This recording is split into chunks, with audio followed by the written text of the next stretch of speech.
Assalamualaikum warahmatullahi wabarakatuh. Hari ini kita akan membahas materi terkait akuntansi biaya, siklus biaya perusahaan manufaktur. Nah, di sini ada dua nih ya, siklus akuntansi biaya dalam perusahaan manufaktur. Itu ada siklus pembuatan produk sama siklus akuntansi biaya. Di mana kalau kita membuat suatu produk itu, ada pembelian dan penyimpanan bahan baku, kita juga memproses jadi penyimpanan bahan baku menjadi produk jadi. Sebenarnya siklusnya itu penyimpanan produk jadi dalam gudang. Siklus akuntansi biaya itu sendiri itu ada penentuan harga pokok bahan baku yang dibeli. Kita menentukan juga harga pokok bahan baku yang dipakai, harga tambahan nih biaya tenaga kerja langsung dan biaya overhead pabrik. Yang yang selanjutnya ada pengumpulan biaya produksi sama penentuan harga pokok produk jadi.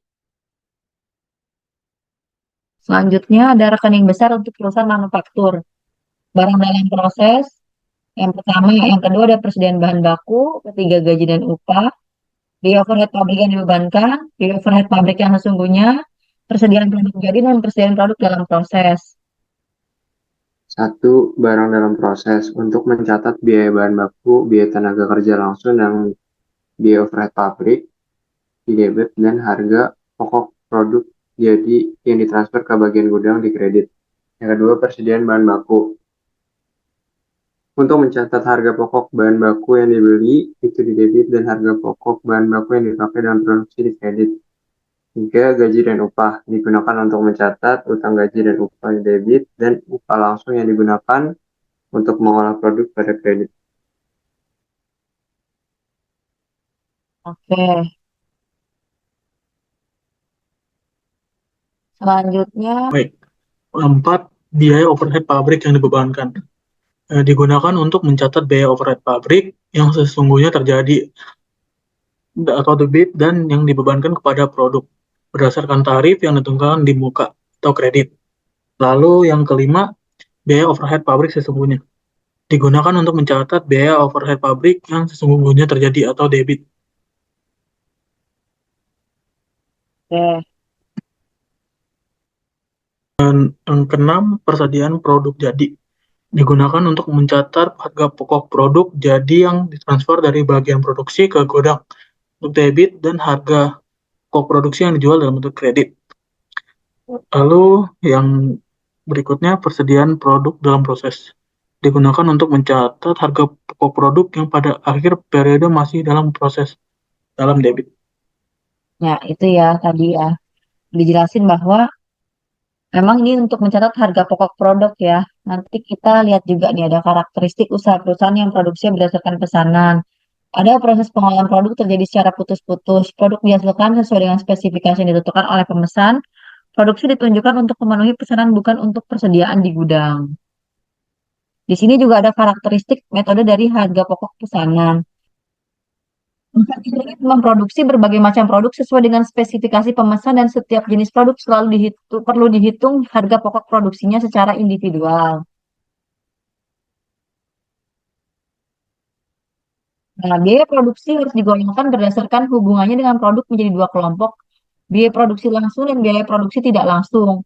Biaya produksi langsung terdiri atas biaya bahan baku dan biaya tenaga kerja langsung. Sedangkan biaya produksi tidak langsung disebut dengan istilah biaya overhead pabrik. Biaya produksi langsung diperhitungkan sebagai harga pokok produksi pesanan tertentu berdasarkan biaya yang sesungguhnya terjadi. Sedangkan biaya overhead pabrik diperhitungkan ke dalam harga pokok pesanan berdasarkan tarif yang dibebankan di muka. Nah, di sini kita juga bisa melihat harga pokok produksi per unit dihitung pada saat pesanan selesai. Diproduksi dengan cara membagi jumlah biaya produksi yang dikeluarkan untuk pesanan tersebut dengan jumlah unit produk yang dihasilkan dalam pesanan yang bersangkutan. Di sini ada manfaat informasi harga pokok produksi per pesanan. Manfaat informasi harga pokok produksi per pesanan. Yang pertama, menentukan harga jual yang akan dibebankan kepada pemesan. Yang kedua, mempertimbangkan penerimaan atau penolakan pesanan. Yang ketiga, memantau realisasi biaya produksi. Yang keempat, menghitung laba atau rugi tiap pesanan.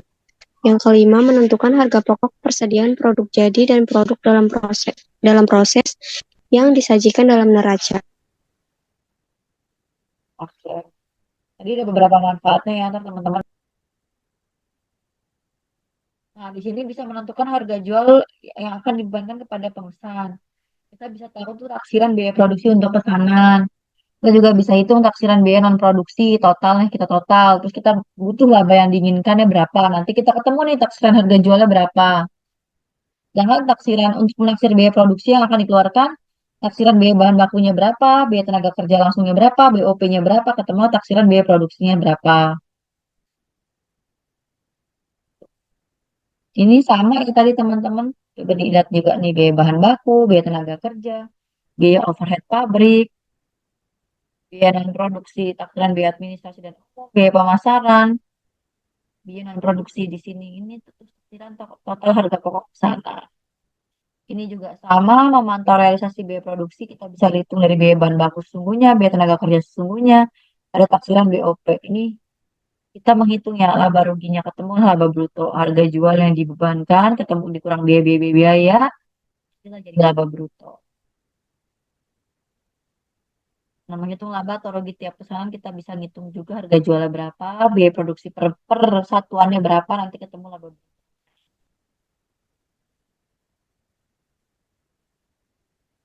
Di sini ada rekening kontrol. Nah, ini tuh istilahnya gini nih teman-teman. Ada rekening induk sama namanya rekening pembantu kalau kita di perusahaan ya teman-teman. Jadi ke rekening induk itu misalkan gini. Katakanlah piutang ya. Piutang itu kan rekening umumnya ya. Nah, umumnya tuh account receivable. Nah, itu nanti dia punya anak punya kalau kita klik itu dia ada rinciannya lagi. Rekening pembantu gitu istilahnya. Nah, itu kayak dia akun pelanggan A, akun pelanggan B. Nah, itu di masing-masing itu di piutang itu diklik lagi kalau teman-teman nih klik. Lihat kan kita punya kalau kita ngebuka apa namanya GL gitu kan, kita teman-teman bisa lihat lagi kalau kalau misalkan di sistem ya agak susah sih kalau emang nggak ada gambaran sistemnya. Cuman kan sistem di kantor itu sifatnya privacy ya, jadi agak sulit saya ngasih informasi ke teman-teman. Nanti kalau teman-teman buka akunnya si AR, nanti klik diklik tuh AR tuh nanti ada rinciannya tuh teman-teman. Pelanggan A, kalau kita tarik nih tarik datanya karena kita tarik bisa berupa bisa dalam bentuk Excel, kita juga bisa lihat dari sistem gitu. Sistem juga kelihatan sih.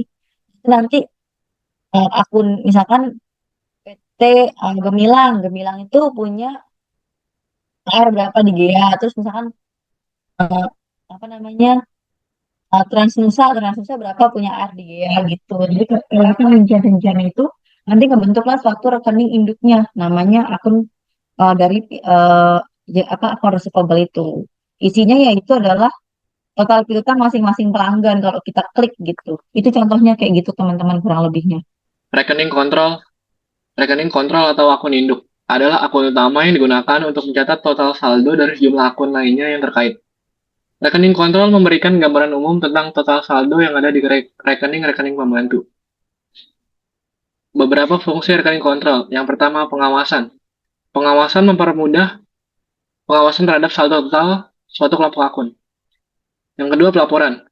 Memberikan informasi yang dibutuhkan dalam laporan keuangan utama. Yang ketiga, ringkasan. Meringkas informasi dari beberapa rekening pembantu. Rekening pembantu. Rekening pembantu adalah akun-akun rinci yang mendukung rekening kontrol. Rekening ini mencatat transaksi-transaksi yang lebih detail. Setiap transaksi yang dicatat di rekening pembantu akan berdampak pada saldo rekening kontrol yang bersangkutan. Terdapat beberapa fungsi rekening pembantu. Yang pertama, detail transaksi. Memberikan informasi rinci tentang transaksi individu. Yang kedua ada rekonsiliasi, yang mempermudah proses rekonsiliasi antara saldo rekening kontrol dan transaksi rinci. Yang ketiga ada pelacakan, memungkinkan pelacakan dan pengelolaan akun-akun individu dengan lebih baik. Ya, teman-teman, nanti kalau teman-teman ditaruh di accounting, itu biasanya yang ngelakuin rekonsiliasi itu di finance ya teman-teman. Tapi biasanya FAT itu satu rumah sih, satu divisi. Terus ada yang bagian finance, ada yang bagian accounting, ada yang bagian tax. Tapi kalau perusahaannya besar ya mungkin divisinya dipisah-pisah, divisi accounting sendiri, divisi pajak sendiri, divisinya finance sendiri. Tapi nanti dia akan mengkerucut menjadi satu rumah, namanya divisinya FAT. Biasanya seperti itu. Nah, nanti dia akan lakuin rekonsiliasi tuh kayak AR tuh nanti teman-teman tinggal lihat rekening koran atau nanti ada laporan penerimaan gitu. Nanti teman-teman tinggal lihat nih, oh ada terima uang. Ya udah teman-teman tinggal nanti di sistem posting tuh ada terima uang dan nanti otomatis saldo piutangnya si customer kita itu akan berkurang gitu ketika teman-teman berposting. Contoh penerapannya. Untuk contoh penerapannya di piutang usaha dari yang rekening kontrolnya itu akun piutang usaha. Kalau untuk rekening pembantunya itu ada akun masing-masing dari pelanggan seperti akun pelanggan A, akun pelanggan B, dan lain-lain. Untuk penerapan di hutang usaha itu dari rekening kontrol itu ada hutang usaha.